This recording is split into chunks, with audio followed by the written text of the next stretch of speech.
Bueno, ¿qué tal? Buenos días.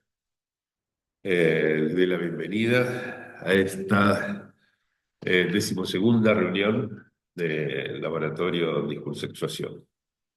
Puse ahí en el pizarrón, en la primera línea, eh, la fórmula en la que condenso gran parte de lo que vengo discutiendo hasta ahora, que son eh, una aplicación del trabajo del año pasado sobre composiciones entre discursos, al caso particular de tres discursos que son los que nos interesan. El discurso que produce el campo del todo con excepciones, el que produce el campo del no todo sin excepción y el campo discursivo de lo que suele llamarse el discurso sexual normativo. ¿Sí? Los tres se componen en cada uno de nosotros, lo vimos en al menos un caso clínico, que con eso basta eh, para aceptarlo. Y esa composición de tres discursos, que estas son las tres C, con distintos subíndices que están allí en el paréntesis, eh, ejercen su acción, representada por esa letrita arroba, sobre cuerpos que definimos en función de dos variables, que son la X de la singularidad y la P de sus particularidades, ¿sí? Que incluyen muchas cosas, pero entre ellas, por ejemplo, pueden incluir las condiciones de la anatomía de ese cuerpo hablante, ¿sí? Las incluimos allí, en sus particularidades. Y la flecha, que viene después de eso, de ese paréntesis, eh, indica la relación de causa-efecto, ¿sí? Es decir, esa composición discursiva ejerciendo su acción sobre ese cuerpo definido por esas dos variables, tiene por efecto el doble, digamos, la discursexuación, ¿sí? Que entendemos como una especie de vector cuyos extremos son la posición sexuada y la elección de objeto, ¿no? Bueno, Eh, como siempre, hago un repaso de lo último que hemos visto, de lo principal, antes de avanzar para darle continuidad al discurso que sostenemos. ¿Sí? En las últimas reuniones comenzamos a explorar la distinción entre goces que no dependen del enganche del cuerpo hablante con la cadena significante, es decir, que son anteriores a la producción del sujeto, producción que por otra parte no siempre ocurre, no va de suyo que se produzca un sujeto, y los otros goces que tienen lugar cuando, una vez sumergido ese cuerpo hablante en una lengua y una cultura, ¿sí? Esa lengua y esa cultura dejan marcas profundas. Pero, ¿qué ocurre a partir del momento en que llegamos a engancharnos a esa cadena significante? ¿Sí? Esas marcas profundas, anteriores, digamos, a ese enganche en general, acaso indelebles, dije, ¿sí? Y que no por ser incomprensibles o incluso imposibles de evocar, porque no tienen representación palabra vinculada con ellos, ¿sí? Carecen de eficacia, ¿sí? No carecen por eso de eficacia, ¿sí? Y dije que podemos imaginarla, es la mejor imagen que se me ocurrió, como la nota pedal de la gaita, ¿sí? Esa que está sonando todo el tiempo mientras la melodía hace otras cosas, etcétera. No la percibimos habitualmente, pero está siempre allí, ¿sí? La melodía sería la articulación significante, el discurso, pero esa nota pedal está allí, ¿sí? Inarticulada, pero presente. Y, por supuesto, componiéndose con lo otro, ¿sí? Que lo que escuchamos es la armonía y las disonancias que se producen entre esa nota pedal y el discurso que efectivo, contemporáneo y articulado. Esas marcas entonces corresponden a un estadio anterior al de la langa, ¿sí? Esto lo discutimos en alguna reunión previa, ¿sí? Porque la lengua, escrito así en una sola palabra, es, como dice Lacan, una integral de equívocos, y los equívocos ya presuponen, no son relaciones entre significante y letra, ya presuponen el enganche con el significante, ¿sí? O sea que estamos hablando de un estadio anterior al de la lambda, ¿sí? Eh, para retomar cosas trabajadas en los últimos años y cuando empecé a hacer la lectura crítica de Freud sin el principio del placer, esas marcas que son la base sobre la cual haremos nuestros floreos musicales discursivos y que están presentes, digamos, en todos nuestros discursos, están formadas por réplicas indiciales de experiencias de goce en las cuales, y este es el punto nuevo, ¿sí? En las cuales aún no cuenta la diferencia sexual, ¿sí? O sea, esto es anterior a que aparezca para cada uno de nosotros la relevancia de la diferencia sexual, ¿sí? En esos goces la diferencia sexual no cuenta, ¿sí? Gerardo, ¿Quién habla? Azucena, estoy sin cámara porque está muy inestable. ¿Vos llamás marca a lo que sería huella o traza? ¿A qué Sí, llamás? los tomo como Es eso. equivalentes. Sí, sí, efectivamente. No te oí lo último. Digo que sí, los tomo como equivalentes. Marca, huella. Ok, gracias. Sí, sí. Eh, en un cuerpo hablante, no enganchado aún a la cadena significante que va a volverlo sujeto, que va a hacer de ese cuerpo hablante un sujeto, ¿sí?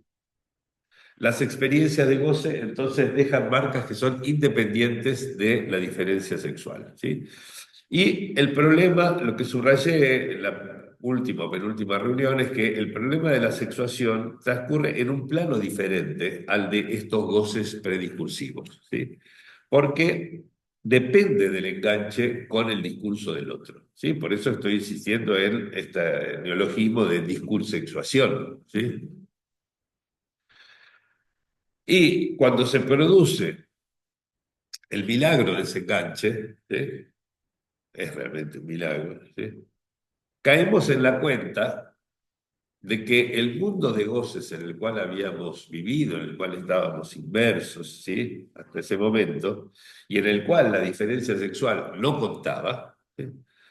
Resulta que estaba organizado por una repartición entre hombres y mujeres que no son, ni a título de que los incluyen en una de esas colecciones como nene o nena, ¿sí? Digo, esto es lo que con un toque de humor, pero no demasiado, yo llamo el verdadero trauma sexual, ¿sí? O sea, en algún momento nos damos cuenta de todos esos goces, ¿sí? Que no tenían en cuenta la relevancia alguna de diferencia sexual, ¿sí? Se inscribían en un mundo que está organizado en función de esas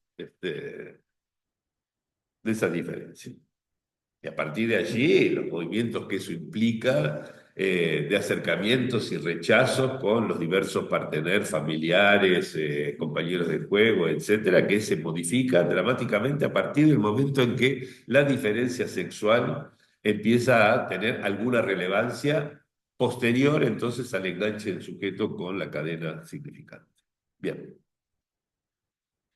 El niño, decía, cuando los invité a hacer una especie de viaje en el túnel del tiempo para imaginarnos cómo pueden haber sido esas experiencias, ¿sí? El niño no entiende la repartición sexual, ni tiene por qué entenderlo, ¿sí? Pero lo que ocurre es que las funciones imaginaria y simbólica que definí hace un par de años, digamos, ¿no? La imaginaria que aglutina, tomando cosas de Lacan, ¿no? La simbólica que encastra, ¿sí? Esas dos funciones le permitirán organizar su mundo insertándose o no, que es posible que no haya tal consentimiento. La X que está allí en la fórmula es irreductible, incluye la contingencia, ¿sí? Pero insertándose o no en el discurso sexual normativo, que es el que transmite la familia, la cultura, la escuela, ¿sí? Donde no sabe ni por qué ni a título de qué está inscrito, ¿sí? Ni tampoco sabe a qué está dando su consentimiento cuando dice sí o no, ¿sí? A ese discurso sexual normativo, ¿sí? ¿Por qué? Empecé a mencionarlo la vez pasada. Si hay algo que da alguna estabilidad a ese binario hombre-mujer, ¿sí? Tendremos que buscarlo no por el lado lógico y del significante, sino por el lado de los goces y de la repartición de los goces, ¿sí? Hoy voy a tratar de avanzar un poco en relación con esto. Pero son goces, ¿sí? que no corresponden, por así decirlo, a los objetos pulsionales que son universales, sino que corresponden a formas de goce a las que se accede a partir de la metamorfosis de la pubertad y el niño no tiene alcance, ¿sí? No lo tiene a su alcance. Bueno, este, la diferencia, además, esto es importante, la diferencia que se establece a partir del funcionamiento conjugado de lo imaginario y de lo simbólico, ¿sí? La diferencia que se establece entre hombres y mujeres, ¿sí? Eh, preexiste al problema de la distancia anatómica entre hembra y macho, ¿sí? Es decir, a partir de ciertos semblantes ligados a lo que el discurso sexual llame hombre o mujer, ¿sí? La criatura va a despejar rasgos diferenciales que sí son significantes, ¿sí? Pero les di el ejemplo, ¿sí? Los niños que nacen en culturas donde, por ejemplo, las mujeres andan siempre cubiertas con un velo, ¿sí? Van a tomar como relevante para pensar qué es lo que reparte el mundo entre hombres y mujeres la presencia o la ausencia de velo, ¿sí? Eso va a ser una manera de organizar el mundo en términos de los semblantes, ¿sí? Y la diferencia la distancia entre varón y hembra a nivel anatómico aparecerá a posteriori. Hay primero una repartición en términos de semblantes que no incluyen, ¿sí? la diferencia sexual anatómica, ¿sí? No importa el orden en que aparece, lo que quiero señalar es sobre todo la independencia, ¿sí? entre una cosa y la otra. Entonces, uno de esos rasgos diferenciales que son significantes, uno, no el único, ni necesariamente el primero, ¿sí? Uno es ese que se deriva de la anatomía genital, ¿sí? Y es a ese que se refiere el famoso significante fálico, fi mayúscula, que está presente en las fórmulas de la sexuación, ¿no? O sea, digamos, si debemos asignar algún semblante a ese fi mayúscula en función de lo que dice Lacan en el seminario 19, es el significante de la diferencia sexual, ¿sí? La pequeña diferencia, ¿sí? Título con el que se inaugura el seminario 19. Solo a partir de ese momento, ¿sí? Es decir, donde a la serie de los semblantes que establece el significante de la diferencia se añade el significante de la diferencia sexual, solo a partir de ese momento existe para la criatura la posibilidad de acceder a ese significante, que llamamos el significante fálico, ¿sí?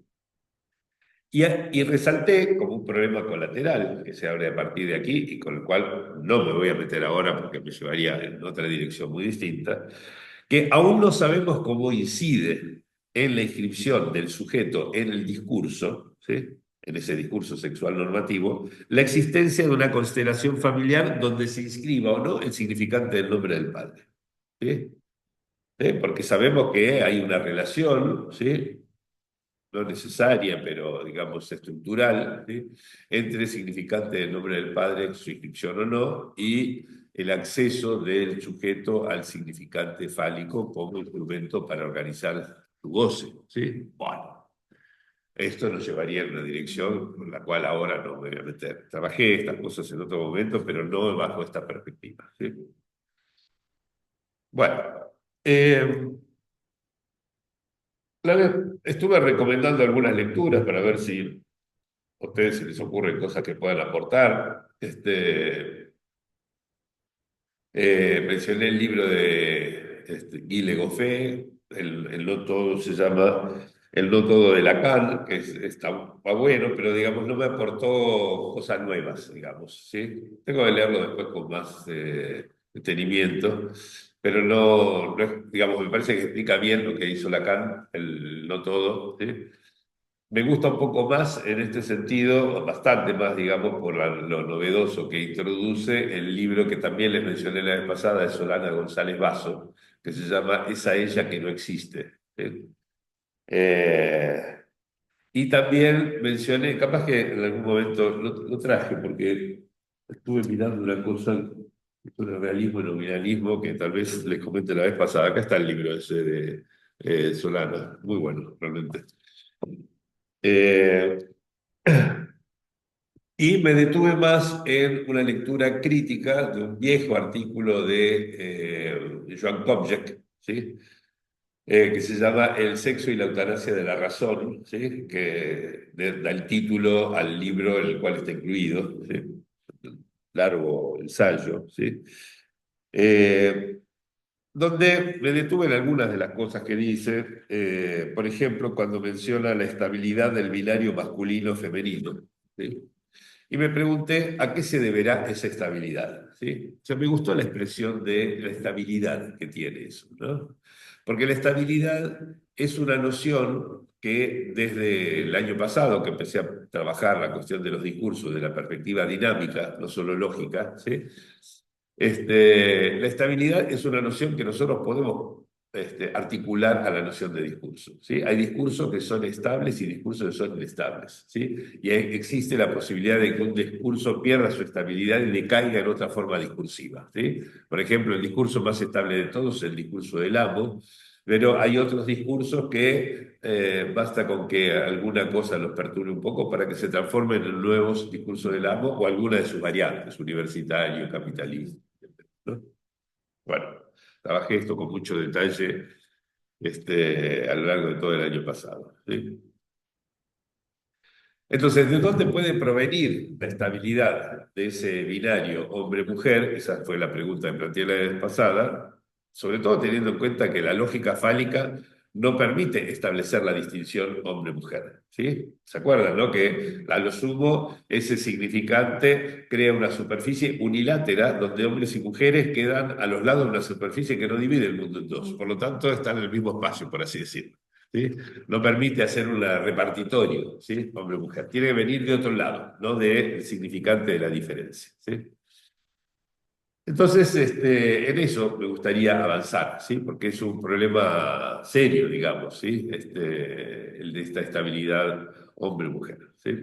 Entonces, la pregunta es, ¿por qué es tan estable ese binario? ¿Sí? En otro lugar, Kopjek dice que el sexo nunca es simplemente natural, ¿sí? Y tampoco es reducible a ninguna construcción discursiva, ¿sí? O sea que está, digamos, entre lo propio del discurso y lo propio, podríamos decir, de la biología, ¿sí? Es lo que se desprende de lo que dice Kopjek, ¿sí? Más bien habría que decir desde el punto de vista de lo pulsional, o quizás de los goces y de los discursos, ¿sí? Que no son dos mundos separados, ¿sí? Porque hay articulación entre discurso y goce, por supuesto, ¿sí? Entonces, esto me llevó a decir, bueno, efectivamente, tenemos que pensar el sexo, la sexuación en términos de discursos que toman cuerpos, cuerpos que son, a su vez, gozables y literables, ¿sí? Tomé una expresión que había introducido hace muchísimos años, ¿no? Es decir, un cuerpo es algo que se goza, ¿sí? No va de suyo, digamos, pensar esa cuestión, pero al mismo tiempo es una superficie de inscripción, ¿sí? Es el punto donde, podríamos decir, se ancla un discurso para ejercer sus efectos sobre él, ¿sí? Es el punto en el cual se inscriben las réplicas iniciales de las experiencias de goce que luego constelarán objetos, etcétera, ¿sí? Así que necesitamos considerar esa doble característica del cuerpo, ¿sí? Sigo con el resumen, ¿sí? Porque, digamos, en esto prefiero avanzar a paso firme y lento en lugar de correr y tener las cosas demasiado sueltas, ¿sí? Eh, el goce, el goce entendido como una experiencia de cuerpo, o sea que después Lacan ampliará porque hay goces fuera de cuerpo, ¿no? Pero ese goce puede prescindir del lazo simbólico con la maquinaria significante, es decir, con el otro como ayuda, ¿no? De hecho, en la tercera, por ejemplo, uno de los goces básicos de Lacan va a estar por fuera de lo simbólico, ¿sí? Esa experiencia que mencioné cuando hablé del túnel del tiempo, ¿sí? Puede ser primaria entonces respecto del otro, otro que ya no pienso como batería de significantes, sino como nudo de discursos que se van a componer en cada uno de los cuerpos tomados por esos discursos, ¿sí? Es decir, que ese goce, el goce al que me refiero aquí, no es como el goce que está condensado en el matema del objeto A, ¿sí? Porque ese goce, el del objeto A, es un producto del discurso, es un producto del significante, aparece en el lugar de la producción del discurso del amo particularmente, ¿sí? Pero, digamos, esto es lo que lleva a pensar y a repensar inclusive, ¿sí? El estatus del cuerpo en el último Lacan, ¿sí? Porque para el último Lacan, inclusive en la tercera, hay una equivalencia entre cuerpo e imaginario, ¿no? Cuando él dicta la conferencia, ¿sí? Y va armando ese nudo que cada vez se torna más complejo, ¿sí? Pone imaginario, simbólico y real, los tres registros, ¿sí? Pero luego pone en el imaginario cuerpo, ¿sí? Como si el cuerpo fuera exclusivamente asunto de lo imaginario. Y pienso yo, ¿sí? Que hay en eso una limitación, ¿sí? Que tenemos que ampliar la noción de cuerpo, ¿sí? Porque hay algo del cuerpo, bueno, me acordé de algo que escribí hace un tiempo, ¿sí? Pero hay algo del cuerpo que debemos incluir dentro de la dimensión de lo real, ¿sí? De hecho, ese goce de la vida, que está entre imaginario y real, ¿sí?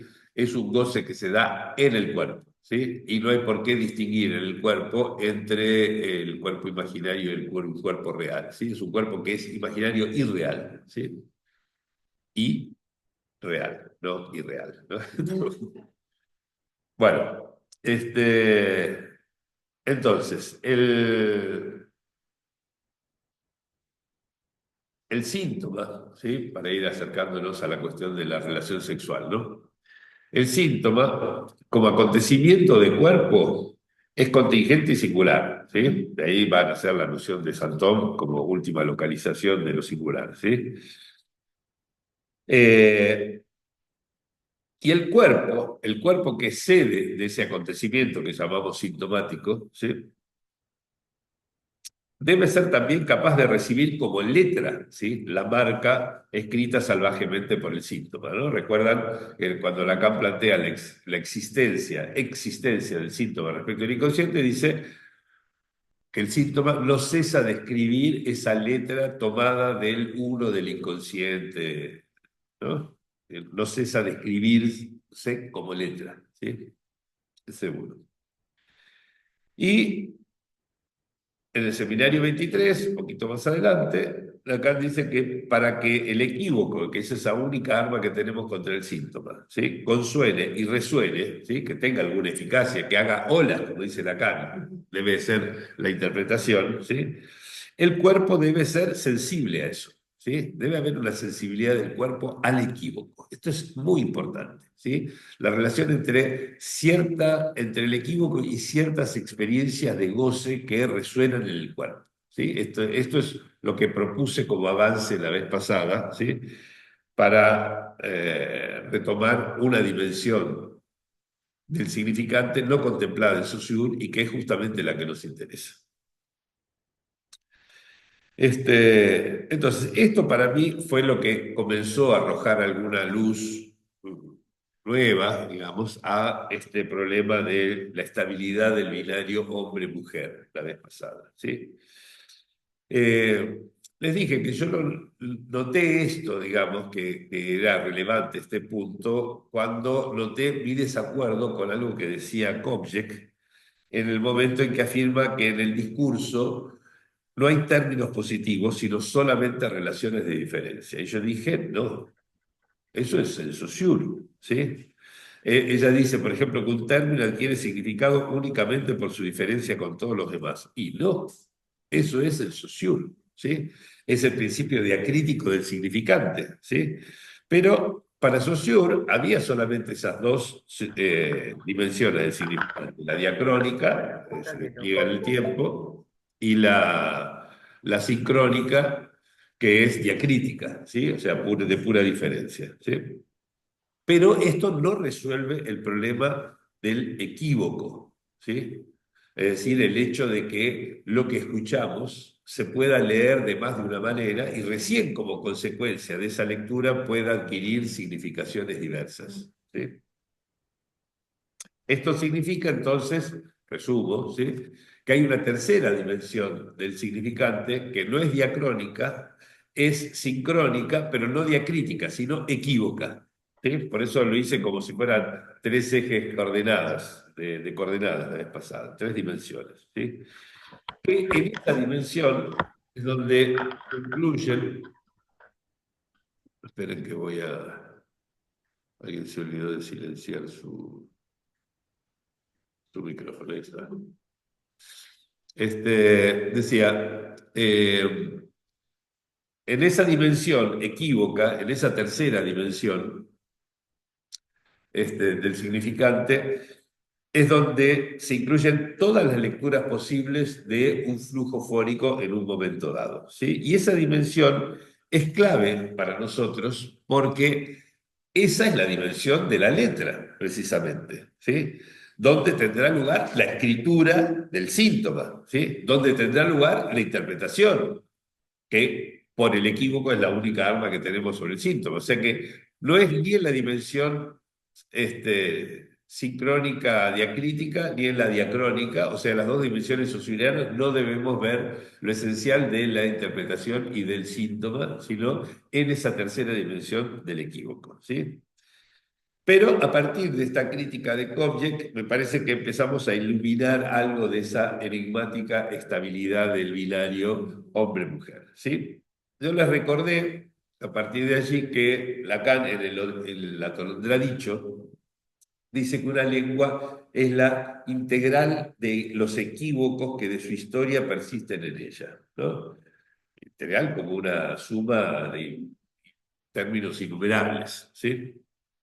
Y agrega que esa es la beta en la que lo real de la no relación sexual, precisamente, ha depositado su sedimento en el tiempo, ¿no? Entonces, si siguen este esquema mental que les propongo, ¿sí?, y nos olvidamos de las dos dimensiones ausilianas del significante, es recién en la tercera dimensión, ¿sí?, esa de sincrónica, no diacrítica, sino equívoca, ¿sí?, en esa tercera dimensión es donde se inscribe, además del síntoma y de la interpretación, ¿sí?, todo lo que se ha sedimentado en la lengua a lo largo de los siglos vinculado con la inexistencia de relación sexual.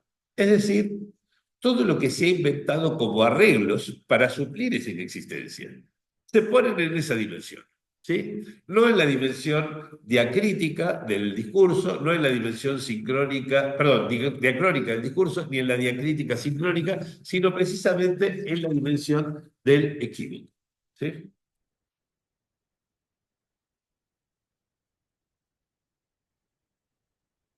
Si la lengua, entonces, ¿sí?, yo lo traduje así hace unos años, es el precipitado en una comunidad lingüística de innumerables experiencias de goce, ¿sí?, que son las distintas experiencias de goce que se abren precisamente porque no hay relación sexual, ¿sí?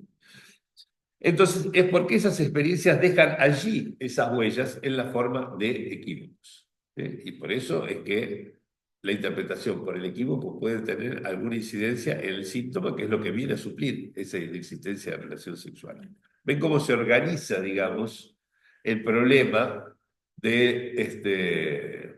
el problema de la estabilidad del binario hombre-mujer, ¿sí?, en una dimensión que no es la propia del significante, en el sentido saussuriano del término, sino de esa dimensión descuidada por Saussure y absolutamente relevante para nosotros como analistas, que es la dimensión de la letra, ¿sí?, particularmente en su forma de equívocos, ¿sí? Entonces, ahí ya lo que pude seguir tomando de Comsec cada vez se reducía, digamos, porque una vez hecha esta crítica, todo lo que ella construye a partir de allí no se sostiene desde nuestra perspectiva como analistas. Comsec, por ejemplo, opina que la diferencia sexual es real y no simbólica, ¿sí? Pero a mí me parece haber demostrado que hay que aprehender el sexo en ambos terrenos, ¿sí? la conjunción de ambos terrenos, el de la cultura y el de los goces, ¿sí? Tomando en cuenta, como vimos, que sí hay goces que son prediscursivos, ¿sí? O sea, previos al enganche del cuerpo hablante con la cadena significante, y otros goces que son discursivos, mediatizados por la cultura, y que de ese nudo nace entonces la cuestión del sexo. Siempre vuelvo a aclarar, después de una de las reuniones anteriores, lo que dijo Azucena Salón, ¿sí? Son goces prediscursivos, pero que solamente se dan, ¿sí? Subrayó ella, en cuerpos hablantes, ¿sí? O sea que la condición para esos goces no es el enganche con el discurso, ¿sí? Sino la inexistencia de relación sexual. ¿Se entiende? Como no hay relación sexual, hay una infinidad de goces abiertos, ¿sí? Porque no tenemos instinto, podemos gozar de cualquier objeto, de cualquier parte del cuerpo, etcétera. No hay un instinto que guíe, entonces esa desorientación es al mismo tiempo una multiplicación de los goces posibles, ¿sí? Lo cual no quiere decir que esos goces dependan del enganche de ese cuerpo hablante con el discurso, que sí funcionará como aparato del goce para otras formas de goce. ¿Está?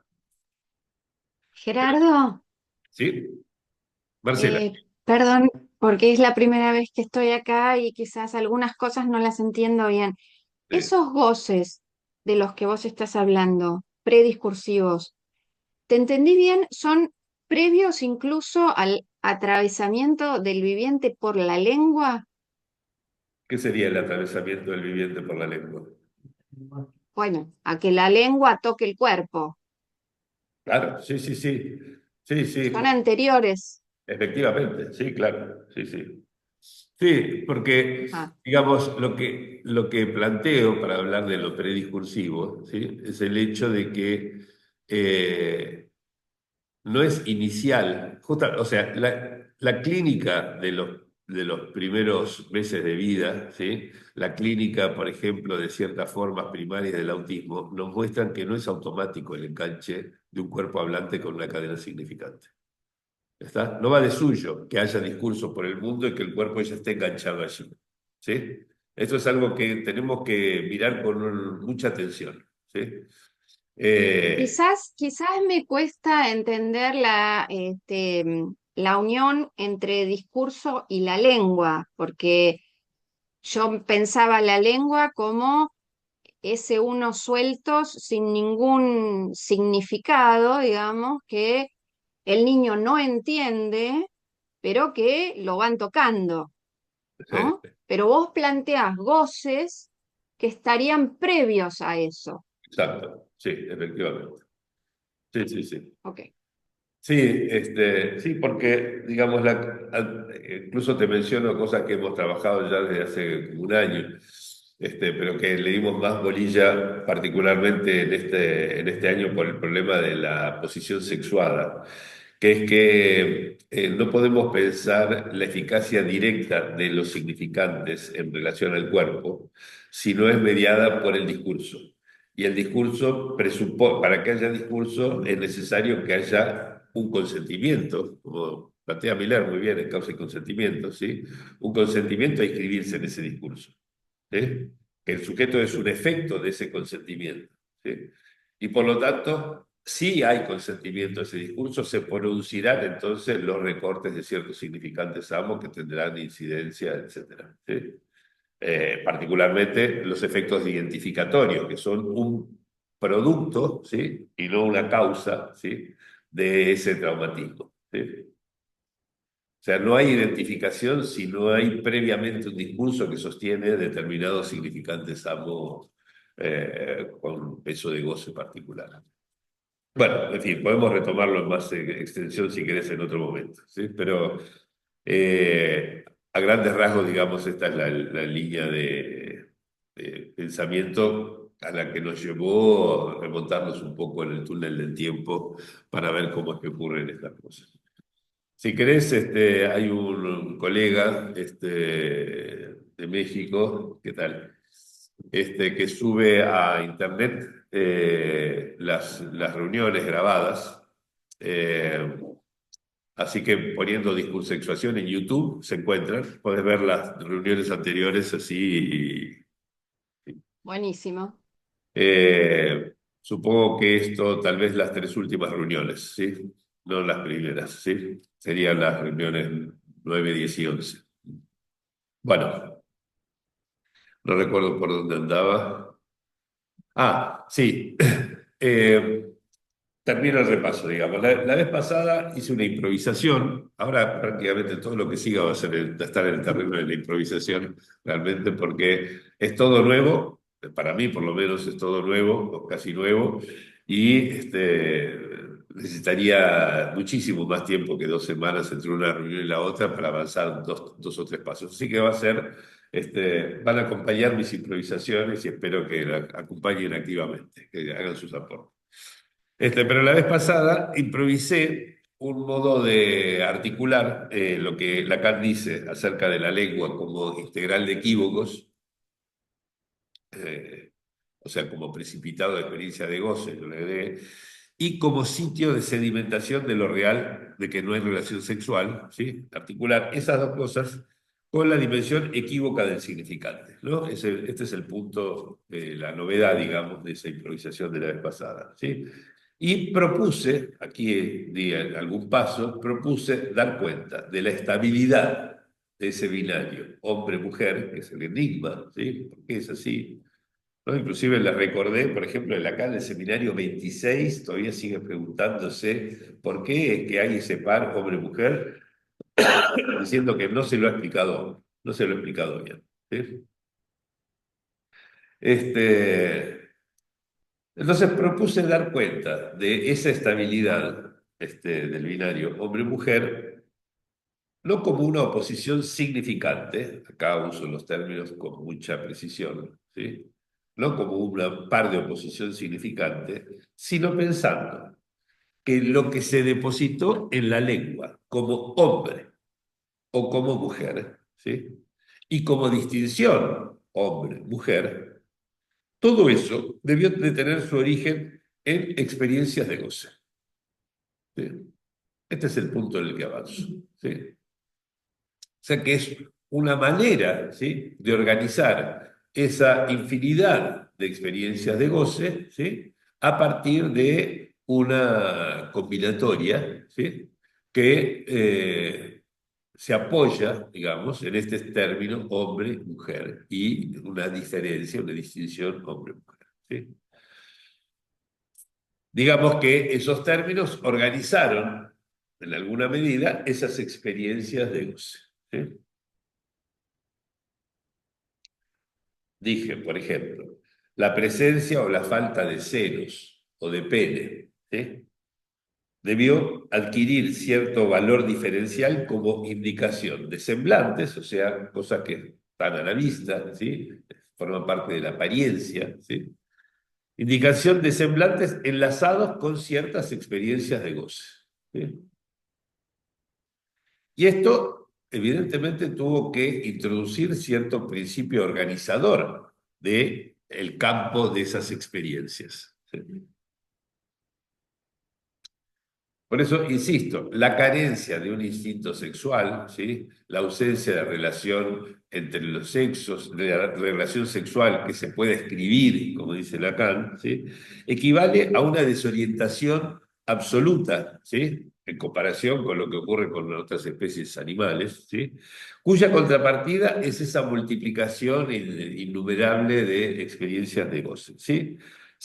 Por eso, en algún momento varias veces tomé esta referencia de Lacan, de RCI también, de que sin lo simbólico, ¿sí?, si no estuviera lo simbólico empujando al muchacho para que eyacule, dice Lacan, ¿sí?, no habría sobrevivido nuestra especie, ¿no? Digamos que sin las estructuras elementales del parentesco, sin todo el aparato cultural, la especie humana no hubiera sobrevivido, ¿sí? Pero ese defecto de base, ¿sí?, de los seres hablantes fue tan exitosamente compensado que ahora el problema es el contrario, la superpoblación. Digamos, no corremos el riesgo de extinguirnos por el hecho de no saber cómo, no tener el gen de reconocimiento del partener sexual, como dicen los biólogos, cosa que he leído en los artículos hace, no sé, unos 25, 30 años. no tenemos el gen que nos permite reconocer el partner sexual, ¿sí? Entonces, podríamos terminar como siempre hago la misma broma, como la tortuguita de Yo Matías, ¿no es cierto? Que se enamoraba de una botella, por ejemplo, ¿sí? Porque le faltaba ese gen del reconocimiento del partner. Claro, la especie se hubiera extinguido si no hubiera habido un aparato, ¿sí? Un aparato que viniera a organizar esa pluralidad innumerable de experiencias de goce posibles en los cuerpos hablantes. Bueno, y la vez pasada mi improvisación concluyó en hablar de una nomenclatura, acá ya empiezo a introducir la noción de nomenclatura, nombre y significante no son la misma cosa, ¿sí? Nomenclatura, que distingue posibles combinatorias en el plano del goce a partir de estos términos, hombre y mujer, cuyos caracteres habrán de definirse en el nivel de esa tercera dimensión, es decir, en el nivel del síntoma, ¿sí? Donde que ubicamos en esa tercera dimensión, ¿sí? El nivel de ese síntoma que es el lazo, ¿sí? Con el partener sexual, como dice la cara, ¿no? Seminario 24, ¿sí? El síntoma puede ser el partener sexual, ¿sí? Y por eso planteé la necesidad de pensar si el falo, volviendo atrás, ¿no? O sea, el seminario 19, el falo de la fórmula de sexuación, ¿sí? Opera como significante o si tiene un carácter híbrido, ¿sí? De significante y de letra. Hasta ahí creo que llegué la vez pasada. No sé, no conté mis notas, pero creo haber llegado más o menos hasta ese punto. Bueno, entonces, ¿por dónde les propongo avanzar hoy? ¿Sí? Eh,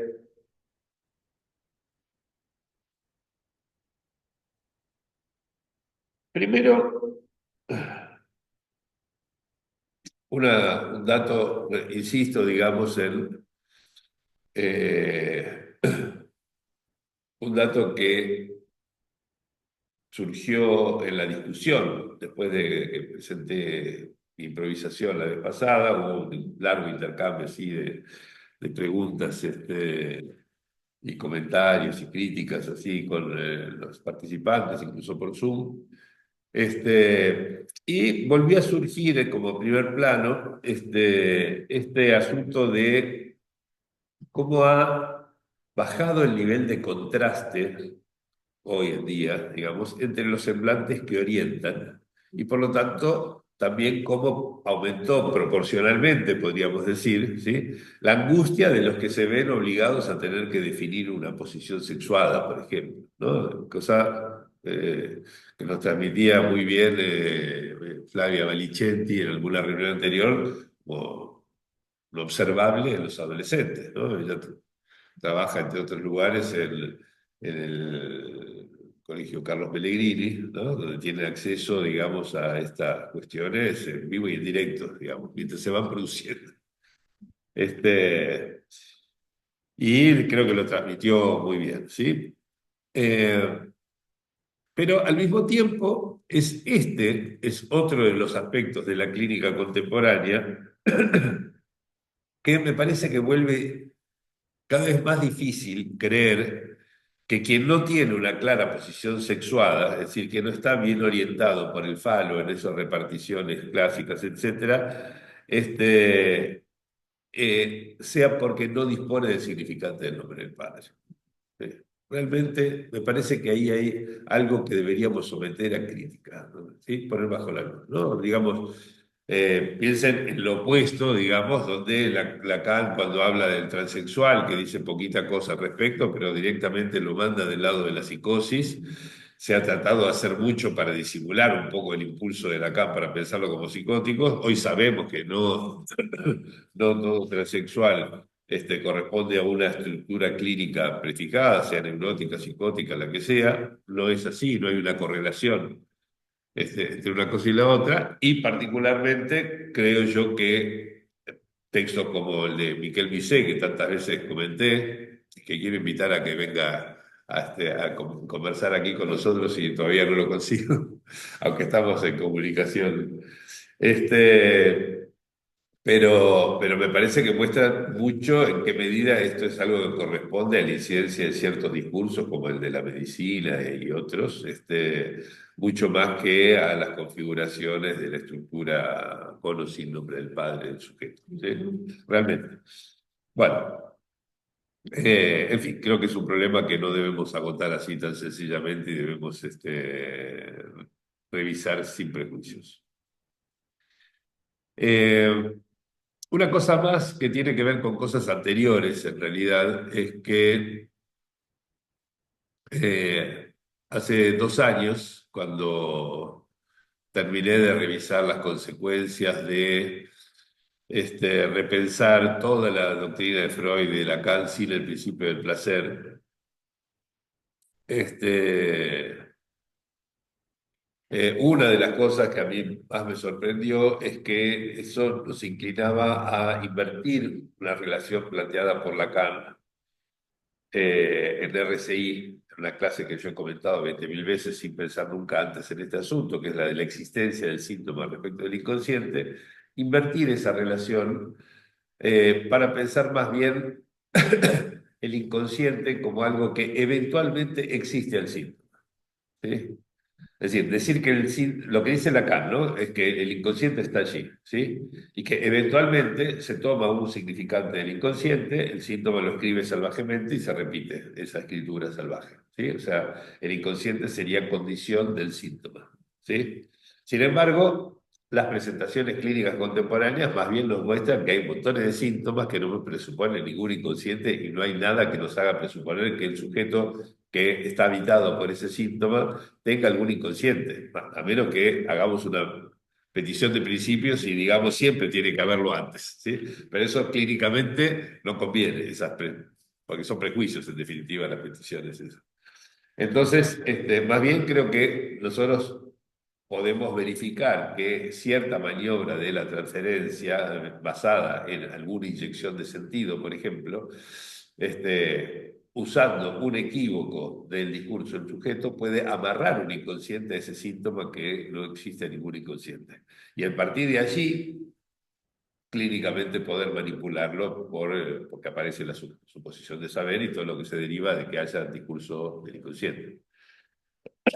Pero esta inversión tiene relevancia en esto que estamos estudiando ahora por el hecho de que el síntoma se convierte con esta inversión no en un aparato de escritura del significante del inconsciente, sino en un aparato de lectura del flujo fónico que lo recorta y produce los significantes que eventualmente serán seguros del inconsciente. ¿Sí? No puedo repetir todo ese trabajo, se puede leer en el libro del sinsentido del síntoma, que es una cosa chiquitita que resumió el trabajo de hace 2 años. Pero, ¿cuál es la relevancia de esto para nosotros? Si el síntoma es un aparato de lectura, ¿sí? De lectura del flujo fónico, etc.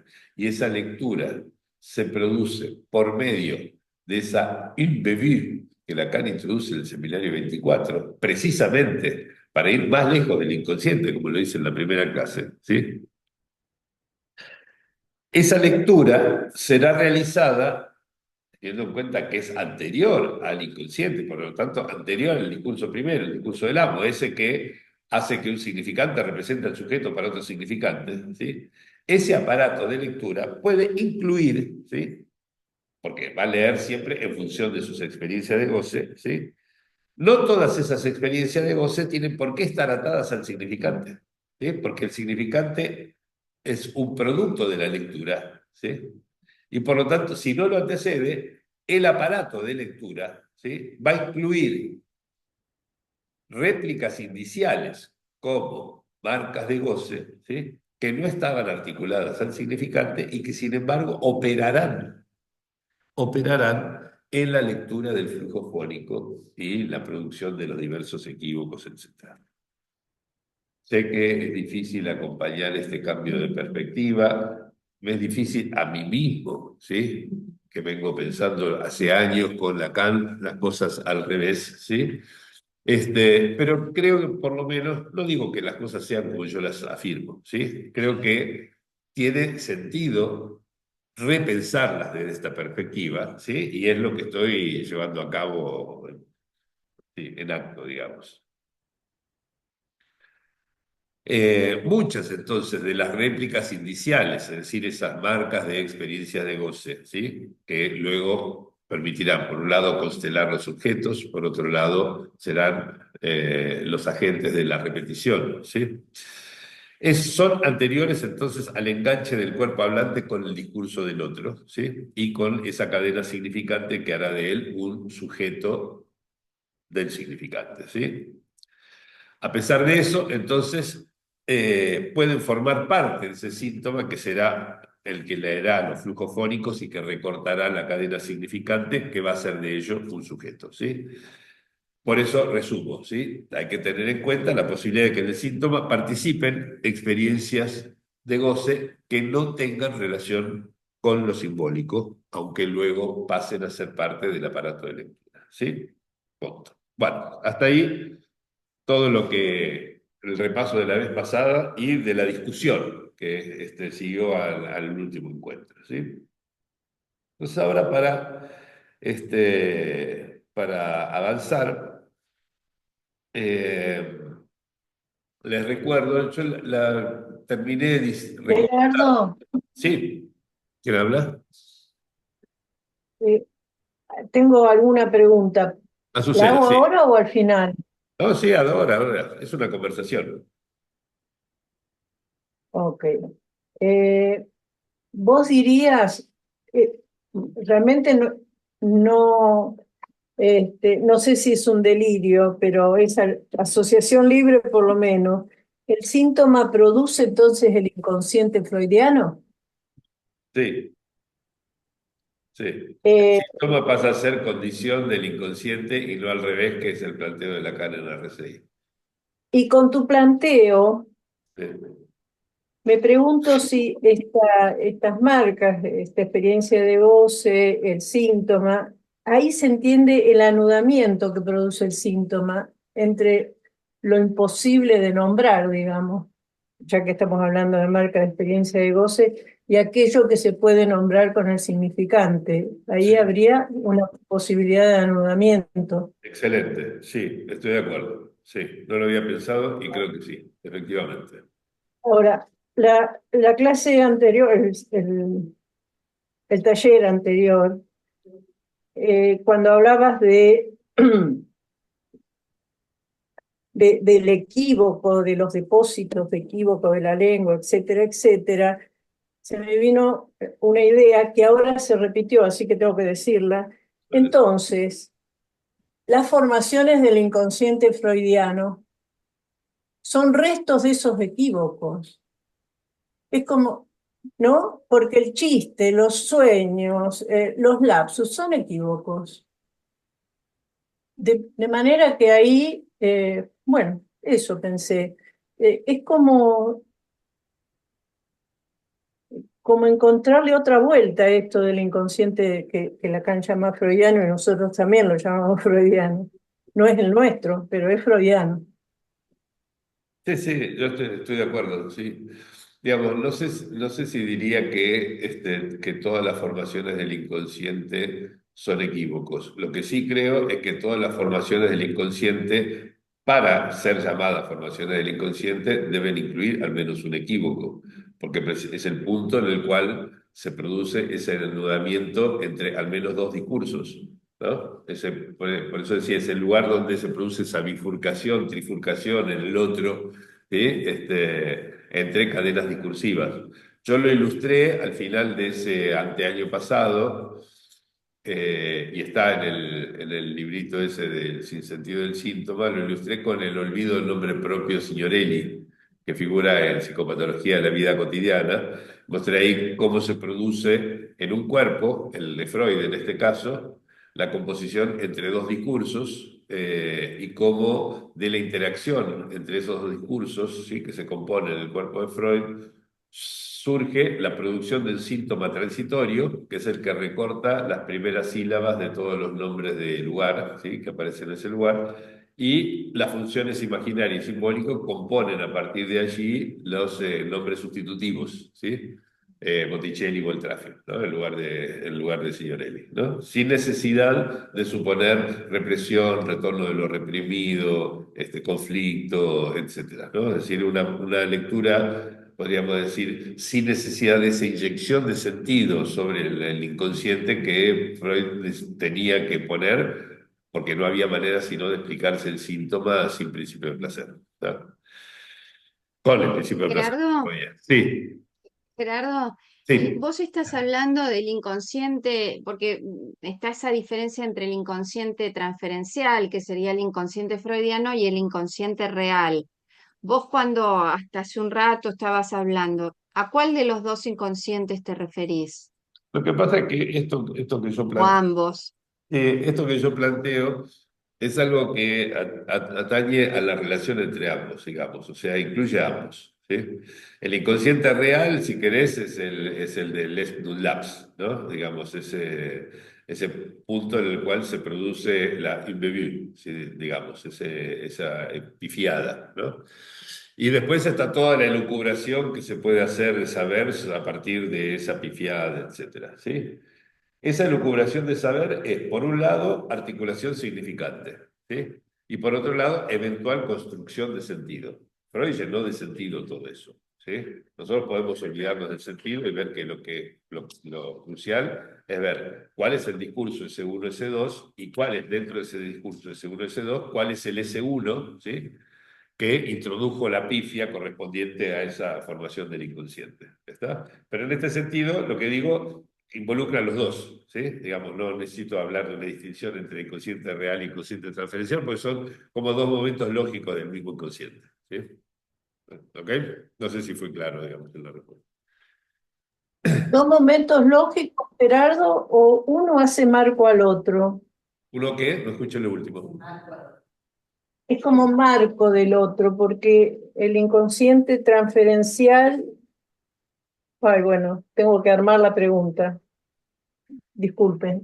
No, no, pero no sé si Marco, pero Lacan introduce ahí dos nociones que son oscuras y que habría que, en fin, iluminar con paciencia, que son una noción temporal y una noción libidinal que están en juego en la repartición entre esos dos inconscientes. Vuelvo al artículo de donde arranca con Les Laps, ¿sí?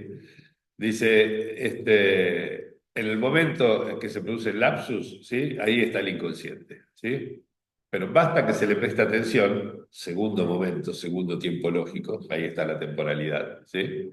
Basta que se le preste atención para salir de él. Ya estamos ahí en otra cosa, ¿sí? Ya estamos en una elucubración de saber acerca de eso que ocurrió, de esa pifiada del momento, ¿ok?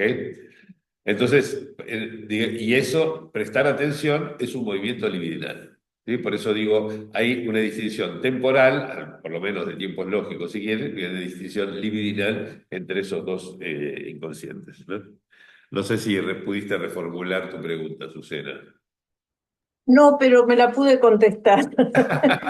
Bueno, La ok, contestaste vos, listo. bueno, me alegro. Eh, Decía que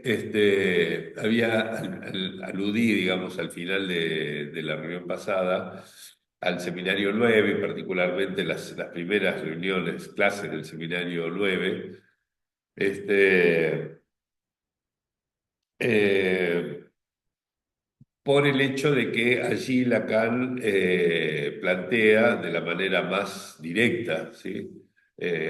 Y creo que es la primera vez, si no lo recuerdo, que plantea este problema que insiste en la enseñanza de Lacan, ¿qué es primero? El significante de la letra, ¿no? Digamos, en algún momento hasta lo plantea incluso con una especulación histórica, digamos, ¿no? Primero en la historia, ¿sí? Y luego en términos más lógicos y en términos de condiciones uno del otro, etcétera. Y eso es algo a lo que Lacan le ha dado múltiples respuestas, muy variables en el tiempo, va y viene, etcétera. Lo cual, más allá de que tengo mi posición al respecto, ¿sí? Me parece interesante plantear, como lo hice con respecto a lo del cuerpo, ¿sí? Ese debate Miller-Lacan respecto del cuerpo. Dije, lo interesante es ver que es un problema que merece discusión. Aquí también es primero insignificante la letra, tengo mi posición, ¿sí? La voy a decir, pero creo que lo interesante es ver que es un problema tan serio como para que Lacan haya tenido que abordarlo tantas veces sin darle nunca una respuesta que podamos decir definitiva. Sí existe la última porque en algún momento uno se muere y no sigue dándole vueltas, pero no es que hayan dicho aquí encontré la solución final del asunto, ¿sí? Con perdón de la expresión solución final. Bueno, entonces, esa relación entre el significante y la letra es algo que yo exploré con mucho detalle hace muchísimos años. Dediqué prácticamente un año del seminario que daba en ese entonces en la EOL de Callao y lo publiqué en varios capítulos de un viejo libro que se llama La Flecha de Eros, ¿sí? Que si quieren pueden consultar también junto a yo retomaré, digamos así, las 8 o 9 primeras clases del seminario 9 para esto que voy a tomar aquí. Lamentablemente, según anunció Miller, es el último que saldrá publicado por el orden que llegaron esas cosas a la editorial, así que tendremos que esperar todavía algunos años. Pero bueno, la versión que hizo Rodríguez Ponte, si mal no recuerdo, que está escrita a máquina, dactilografiada, es muy buena. El escaneo que se hizo después y que figura como un texto muy bonito, etcétera, es ilegible directamente. Tiene tantos errores de escaneo que jamás fueron revisados que dice cualquier cosa.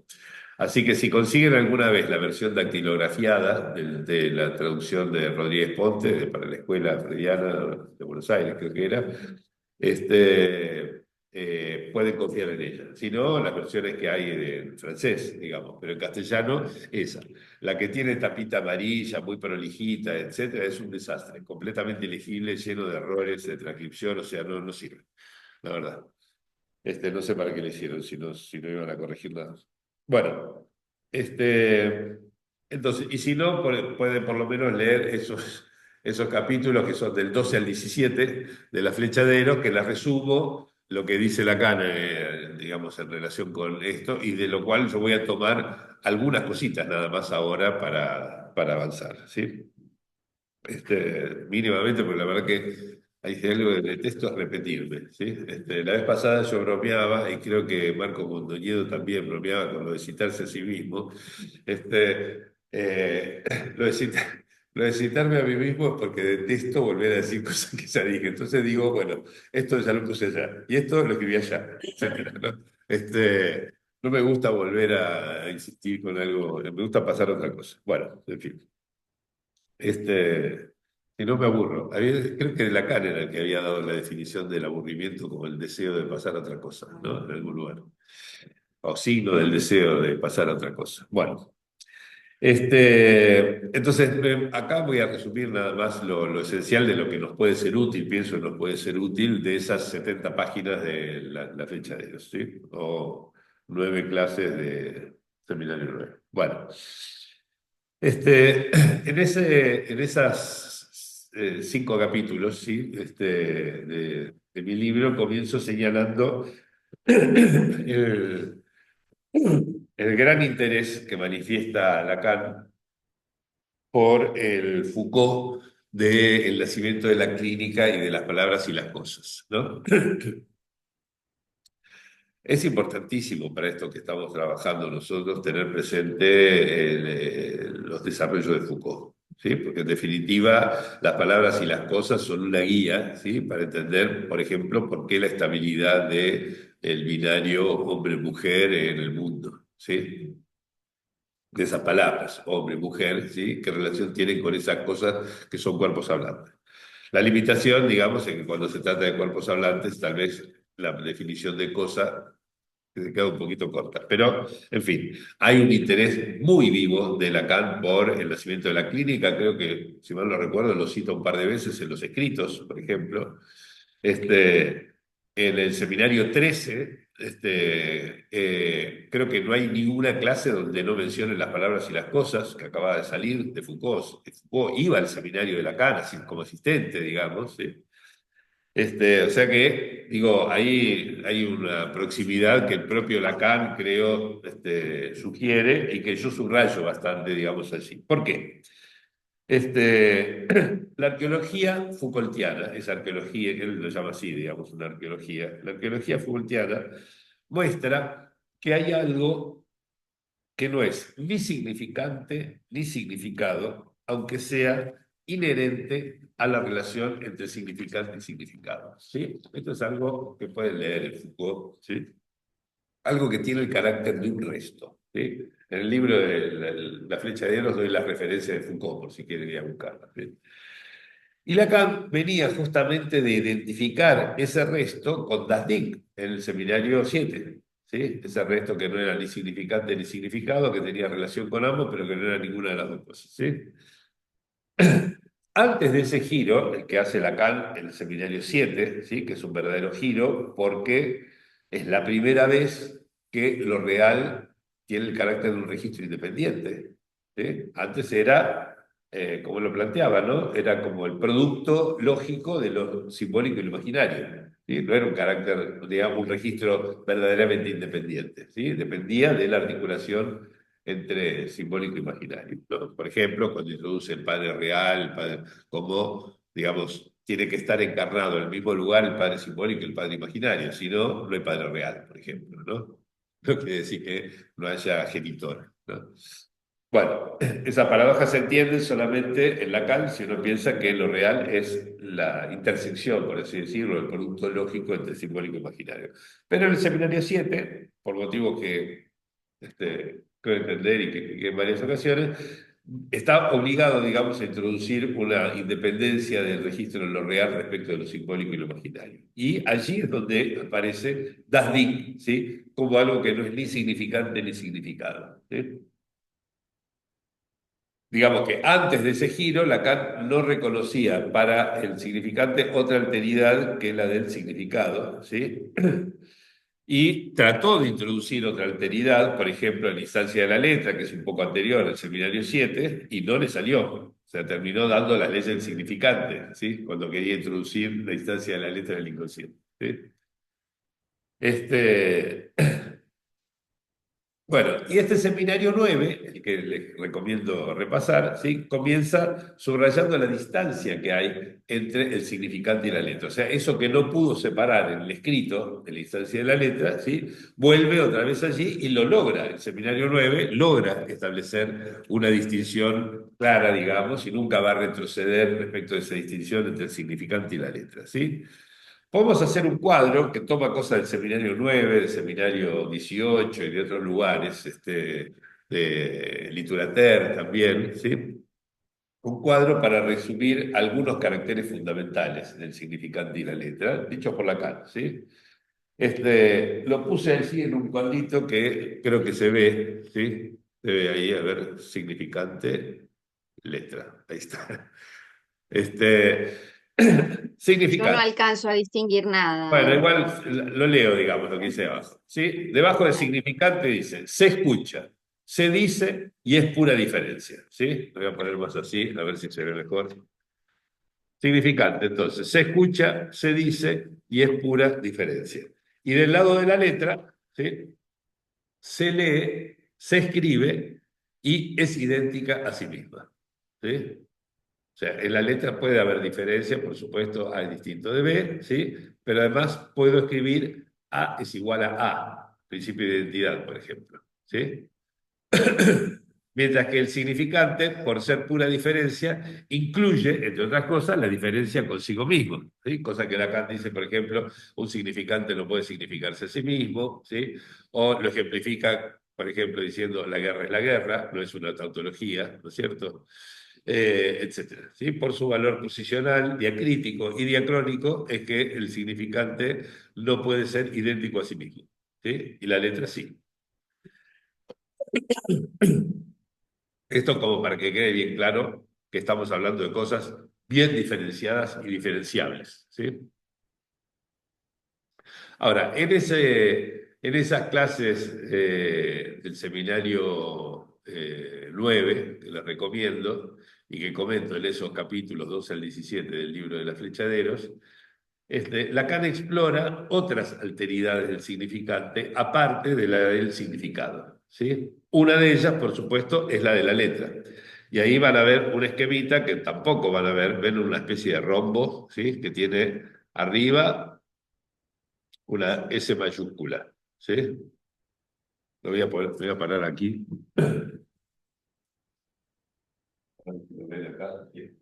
Aquí arriba hay una. Vamos a ponerlo más cerca todavía, si se puede. Ahí está. Arriba hay una S mayúscula, ¿sí? Abajo una S minúscula. El S mayúscula es significante, el S minúscula es significado, como siempre acá le escriben el algoritmo de Saussure. De este lado, una L cursiva, la letra, ¿sí? De este lado, la thing, la cosa, ¿sí? De cuyo núcleo luego la capa colocar el objeto A, ¿sí? Aquí una línea punteada, perpendicular al lado que une el significante con la letra, ¿sí? Que es el litoral, ¿sí? Porque hay todos, yo lo llamo habitantes del litoral, como si fuera de Terriano, ¿no? Habitantes del litoral, a todas las cosas que Lacan va escribiendo en esta región, que pongo con una línea punteada, ¿sí? Y luego pongo una línea que va de la letra a la cosa, ¿sí? O al objeto A, ¿sí? En la cual se inscribe dentro del litoral, pero en esta línea, por eso lo pongo como la intersección, una N mayúscula que introdujo ahí para mencionar el nombre propio, ¿sí? Que es uno de los temas largamente discutidos en alguna de estas clases del seminario 9, ¿no? Vamos a ver si nos aportan algo estas cuestiones para los problemas en los que vaya a saber uno por qué me metí, ¿no? Que podría estar tranquilo disfrutando este, del sol que acá se ha salido, un clima hermoso, y en lugar de eso estoy aquí contradiciendo abruptamente la existencia de cualquier principio de placer. Bueno, entonces, eh,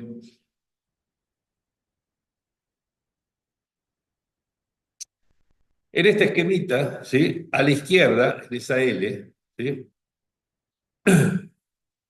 Tenemos lo que contingentemente puede ser leído, ¿sí? Esto es importante. Contingentemente, pero no necesariamente puede ser leído, ¿sí? Acá introduzco una precisión que no está presente en el seminario 9 de Lacan, ¿sí? Y que tiene que ver con lo que discutíamos la vez pasada, ¿sí? No es lo mismo una letra que una réplica indicial. O, si quieren, todos los términos que alguien, creo que Azucena o enumeró, traza, huella, marca, etcétera. Todo eso, ¿sí? Son cosas que Lacan fue el primero en incluir en una definición amplia, inédita, de escritura, ¿sí? Hasta incluir, por ejemplo, el garabato, ¿sí? Gribouillage, ¿sí? En francés, ¿sí? El garabato como forma de escritura, ¿sí? Para nosotros escritura es la letra A, la letra B, etcétera, transcribir por medio de esas letras lo que se dice que son significantes, pero Lacan amplía la noción de escritura y su correlato, que es la letra, ¿sí? Que es lo que se escribe precisamente, de manera tal que no son solamente las letras de un alfabeto, las letras que podemos nombrar, etcétera, sino que incluye algo mucho más amplio, que es todo tipo de marca, de huella, de traza, etcétera, ¿sí? Algunas de ellas tendrán relación con el significante, otras no, ¿sí? Yo puedo, si tengo la creencia, pedir que me lean la borra del café, pero en la borra del café no hay letras, ¿ok? Este, entonces, pero lo cual no quiere decir que esa borra del café no se pueda pensar como una escritura, ¿sí? No hay letras legibles en el sentido del alfabeto, ¿sí? Pero sí hay letras en este sentido amplio, ¿sí? Que utiliza Lacan. Eh, por eso digo que lo que pongo como L allí, como letra, ¿sí? Es algo que contingentemente puede ser leído, pero no necesariamente, ¿sí? O sea, puede efectivamente ser leído, ¿sí? Pero depende de una contingencia, es decir, que esa marca, ¿sí? quede enganchada, ¿sí? Con el aparato de la langa, ¿sí?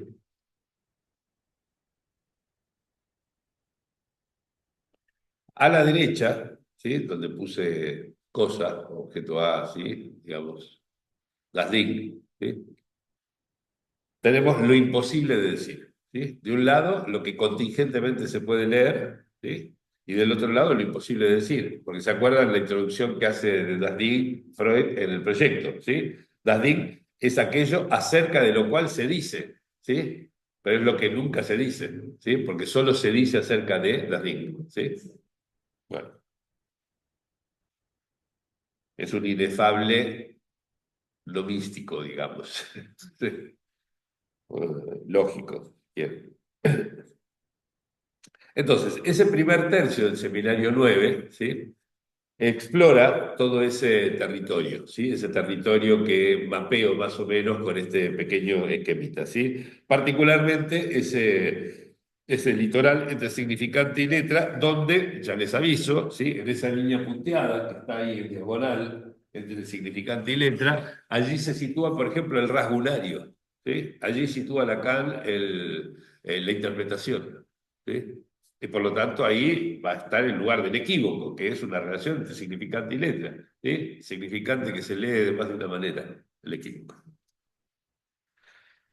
Bueno, otra cosa que me resultó re interesante, lo había leído muchas veces, lo comenté, lo escribí en ese libro, etcétera, y sin embargo nunca pensé en relacionarlo con la sexuación, ¿sí?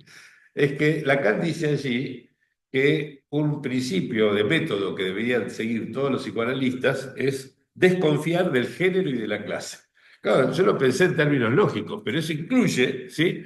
La cuestión de los géneros sexuados, digamos, ¿no? El género masculino y femenino, ¿sí? Desconfiar del género y de la clase, ¿sí?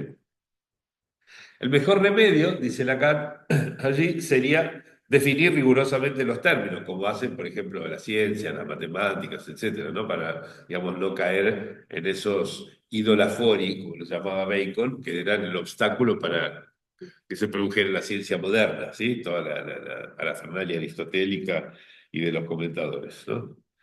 Los escoliastas de Aristóteles que llenaron el medioevo. Pero, digamos, definir rigurosamente los términos, cuando hablamos de género en el sentido de la sexualidad, ¿sí? Es imposible porque no tenemos tales definiciones de qué es un hombre y qué es una mujer, ¿no? Entonces tenemos que desconfiar del género y al mismo tiempo no tenemos cómo remediar el problema del género, ¿sí? Tampoco podríamos recurrir a la inversa a una nomenclatura infinita de singulares, es decir, uno por uno, digamos, ¿no es cierto? Porque eso no resuelve el problema de la estabilidad de ese binario, ¿sí?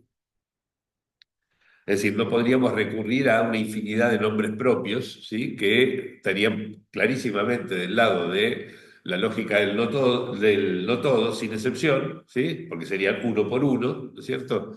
Pero que no explican la estabilidad del paro posicional, ¿sí?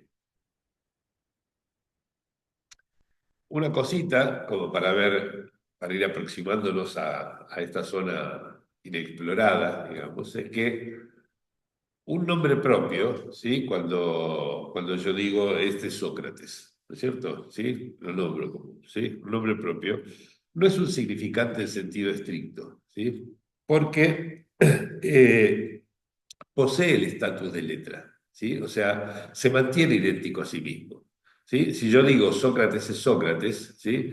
El segundo Sócrates y el primero sí son el mismo, ¿sí? Hay una identidad de sí a sí, como lo dice Lacan, creo que en la tercera, ¿sí? Los nombres propios tienen en ese litoral que marqué en línea punteada, en ese litoral entre el significante y la letra, tienen una ubicación muy particular, ¿sí? No es un significante en sentido estricto, tiene estatus de letra, ¿sí? No depende de la significación, que lo pondría del lado del significado, digamos, o de la relación vertical significante-significado, pero a diferencia del rasgunario, que también está allí, en ese litoral, mantiene un lazo esencial con la singularidad de un objeto real. ¿Sí? ¿Se acuerdan que a la altura del seminario 9 es donde Lacan introduce el objeto A como lo singular? Después se va a repetir, ¿sí? Pero lo singular estaba puesto en ese lugar. ¿sí? Y lo singular, precisamente, es lo que escapa a cualquiera de los universales, ¿sí? Esa es la definición única que podemos utilizar para guiarnos en esto, la definición que da Aristóteles acerca de la interpretación. Una cosita, una cosita, una breve digresión para no pasar demasiado rápido sobre esto, que es un repaso. ¿Sí? Es importante distinguir aquí por qué un rasgo unario está en el litoral significante letra, ¿sí? Antes de avanzar un poco, para ver la distancia que hay con el nombre propio. ¿Sí? Eh,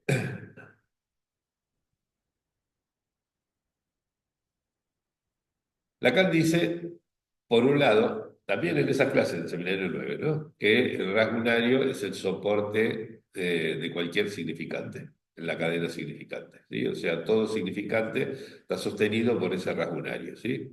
Que se lo define precisamente por ser idéntico a sí mismo, ¿sí? Entonces tenemos porque es el alote que es idéntico a sí mismo, ¿no? Que siempre se mantiene igual, ¿sí? Es el mismo uno, ¿sí? Que se mantiene y que se repite, etc. Entonces, en esa definición que da del rasgo unario, está al mismo tiempo con un pie en el significante y con otro en la letra. O sea, tiene el principio de identidad consigo mismo, o sea, sería letra, ¿sí? Y al mismo tiempo forma parte de la cadena significante como su soporte, y por lo tanto no es idéntico a sí mismo. Entonces uno se puede plantear la pregunta, entonces, ¿qué es el rasgo unario? ¿Es idéntico a sí mismo o no es idéntico a sí mismo? Este, y la respuesta depende, ¿sí? O sea, si lo tengo dentro de la cadena significante, ¿sí? Opera como significante y por lo tanto es no idéntico a sí mismo. Tiene las generales de la ley del significante. Pero el rasgo unario puede estar solo. Y esta es la gran novedad que introduce acá en el seminario 9. Creo que es la primera clase, ¿sí? Para hablar de la identificación, introduce por primera vez la posibilidad de que haya un rasgo significante que esté solo, o sea, no par, ¿sí? Sino uno solo, ¿sí? Y eso es lo que lo va a llevar a desplazar la noción de significante a la noción de corte, ¿sí? O sea, si yo, es la diferencia que vengo tratando desde el principio de año entre hablar de relación entre los sexos, que supone que hay dos, y luego hay una diferencia, o pensar que hay una diferencia sexual, que es el corte, ¿sí? Que no permite distinguir dos espacios, separar dos conjuntos, etcétera, ¿no? En definitiva, la forma de la botella de Klein que le da Lacan en seminarios 10 y 18, 19. Habla a las paredes, ¿no? Eh, entonces es el corte el que engendra, el corte significante el que engendra cada una de las superficies, etc. Entonces es posible que haya un corte solo, ¿sí? No necesito que haya una superficie primero, un corte que divide en dos. ¿Se entiende? Entonces, este giro que hace Lacan es el que le permite pensar la posibilidad de un significante solo, cosa que va a tener una larga secuela para terminar hablando de que el inconsciente son solamente S1 sin que nunca llegan al S2, etcétera, ¿no? Digamos, y todos los ultimísimos desarrollos de Miller en serie el uno, ¿no? Cuando habla del uno solo, bla, bla, bla. Todo eso, digamos, arranca en esa primera clase del seminario 9.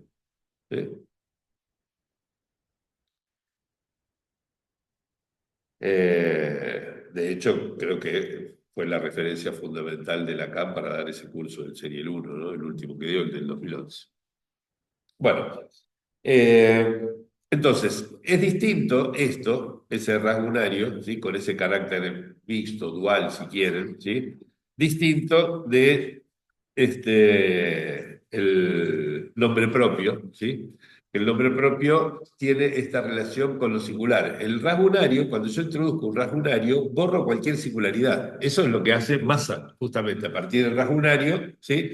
Yo puedo formar una masa, ¿no? Yo digo, por ejemplo, no sé, es un... eh,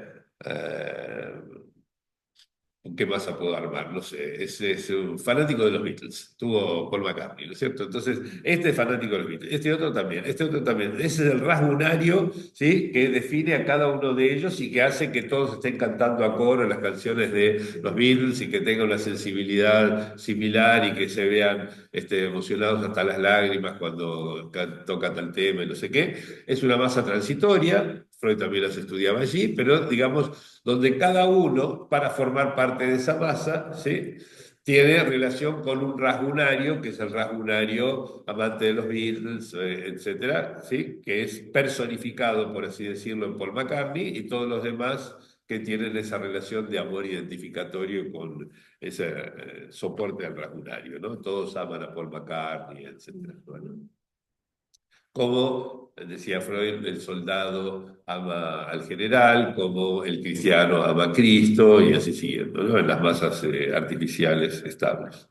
Bueno, este, entonces, el rasgo unario solamente retiene del objeto su unicidad, el hecho de ser uno, ¿sí? Por lo tanto, todo lo que tiene, dice Lacan, de palpitante y singular, ¿no? Me gustó eso de lo palpitante, ¿sí?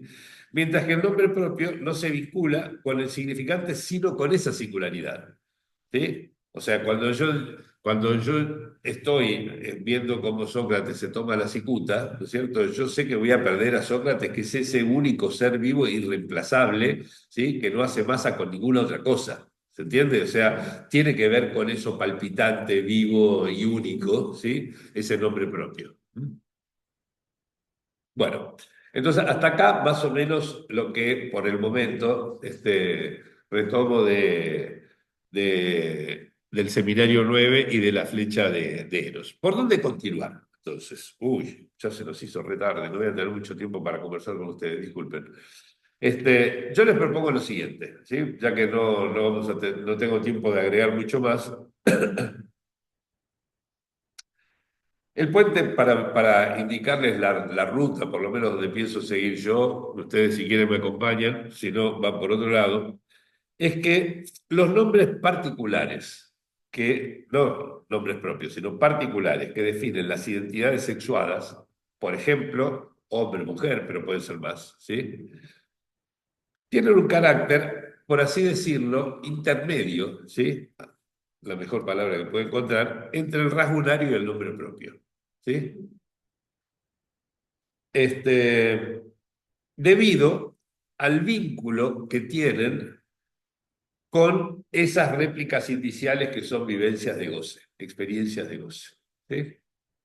Entonces, ¿cuál es el vehículo que les propongo para retomar, digamos, nuestra discusión en esta dirección?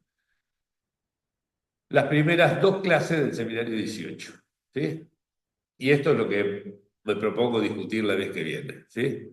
Porque en el seminario 18, de un discurso que no fuera el semblante, ¿sí?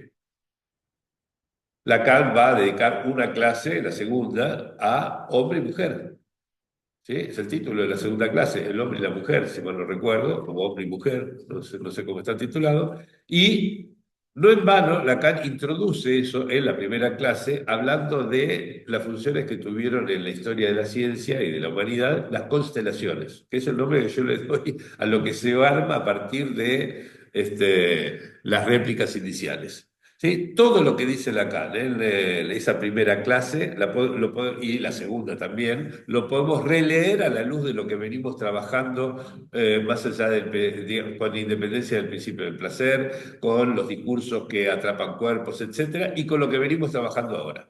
Creo yo que nos va a dar algunas herramientas para pensar la estabilidad del binario hombre-mujer, pero no lo sé, todavía no tuve tiempo de pensarlo. O sea, así que me acompañarán si tienen ganas en la improvisación dentro de 2 semanas, ¿sí? Nos quedan, aparte de esa próxima reunión, otras 2 en noviembre, así que tenemos 3 para resolver todos los problemas del mundo.